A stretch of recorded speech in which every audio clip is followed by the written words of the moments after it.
नमस्कार, मी सिद्धी स्वागत करते तुमचं माझ्या किचनमध्ये। आज आपण फिश फ्रायची रेसिपी बघणार आहोत।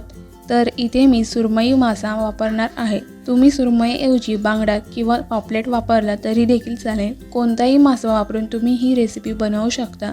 इथे मी मध्यम आकाराच्या सुरमईचे 10 तुकडे घेतले आहेत। ही जवळपास अर्धा किलो सुरमई आहे। तुम्ही मध्यम साईजऐवजी छोटी किंवा मोठी साईजही वापरू शकता। सुरमईचे तुकडे स्वच्छ धुवून ताटात असे पसरवून घेतले। आता यावर घालूयात लिंबाचा रस। तर इथे मी एक छोटा लिंबू त्याचा रस काढून घेतला, ते पूर्ण यामध्ये वापरते। यात सोबत 1 चमचा लाल तिखट घालूयात। यामध्ये अर्धा चमचा हळद घालूयात। यावर घालायचं आहे चवीपुरतं मीठ। तर हे लिंबाचा रस, मीठ, हळद या माशांना दोन्ही बाजूंना व्यवस्थित लावून घ्यायचं आहे। त्यानंतर दुसरीकडे एका प्लेटमध्ये घेऊयात 2 चमचे तांदूळ पीठ, 1 चमचा बारीक रवा, चवीपुरता मीठ, 1 छोटा चमचा लाल तिखट आपण घालून हे व्यवस्थित मिक्स करून घेऊयात।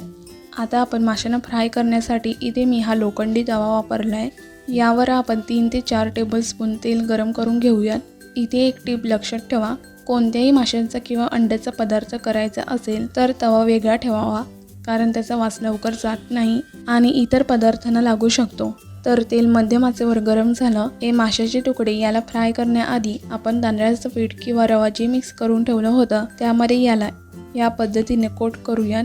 हलक्या हाताने दाबून सगळीकडे व्यवस्थित कोट करून घ्यायचं आणि हे माशांचे तुकडे यावर फ्राय करायला ठेवूयात। तर आता माशाचे तुकडे फ्राय करताना नेहमी मध्यम आचेवर फ्राय करायचे आहे आणि एकाच वेळी एक बाजू पूर्ण फ्राय न करता 2-2, 3-3 मिनिटाच्या अंतरावर उलटवून फ्राय करायची।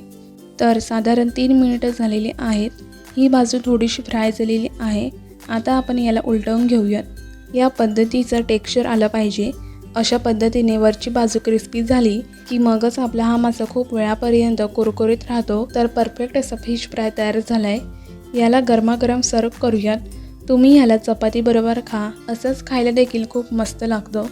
तर तुम्ही पण ही फिश फ्रायची रेसिपी जरूर ट्राय करून पहा। कशी वाटली कमेंट बॉक्समध्ये जरूर कळवा। व्हिडिओ आवडला तर लाईक आणि शेअर जरूर करा। अशा छान छान रेसिपीजसाठी चॅनलला सबस्क्राईब करायला विसरू नका। लवकरच भेटू अशाच एखाद्या नवीन रेसिपीसोबत।